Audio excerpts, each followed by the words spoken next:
د ازبکستان هیواد له افغانستان سره د درملو او خوراکي توکو مرسته وکړه. د دغو مرستو د سپارلو په مراسمو کې د سرخندریا والي وویل چې د ازبکستان ولسمشر له اسلامي امارت سره د غوره اړیکو د تامین په موخه دغه بشرپاله مرسته د بلخ ولایت له اړمنو او ناروغانو سره ترسره کوي چې درمل او خوراکي تجهیزات پکې شامل دي او ورسره یو شمېر تجربه لرونکي ډاکټران هم افغانستان ته لیږل کیږي چې په بیلابیلو برخو کې به تر راتلونکو 5 ورځو پورې د ناروغانو درملنه کوي.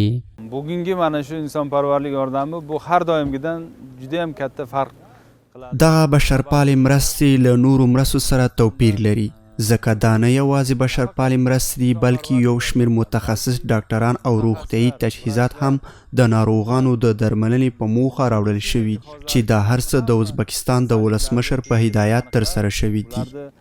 Shifo izlab prezidentimizni o'zini topshiriqlari bilan yetib kelgan yordam deb hisoblayman. د بلخ مرستیال والي د ازبکستان له دوامدار مرستو څخه خوښي څرګنده کړه او ویل چې دغه مرستې د دواړو ګاونډیو هیوادونو ترمنځ د دوستۍ او د اړیکو د پیاوړتیا نښه بلل کیږي. نوموړي دغه راز د دواړو هیوادونو نږدې او پراخو اړیکو ته په اشارې زیاته کړه چې ازبکستان تل په ټولو برخو کې د افغانستان له خلکو سره مرسته کړې ده. روابط بسیار مستحکم در بین دو ولایت سرخندریا ولایت بلخ دائمی می باشه و دائمی ابدا هستند.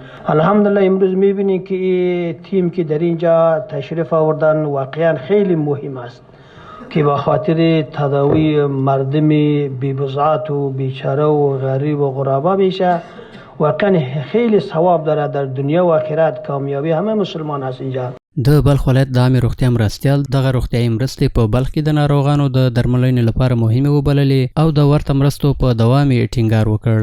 ازبکستان د همکارانو څخه د هغو د مسؤلینو څخه مو دا خواهش دی، دا مو غوښتنه ده چې په دې باندې بسنه ونه سي او دا پروسه نور هم زیاته کړي، په دې کې نور هم همکاري وکړي. تمه ده چې د ازبکستان هیواد څه باندې 10 متخصص ډاکټران به هم د حیرتانو په بندري ښارګوټي کې د بیلابیلو ناروغانو درملنه وکړي.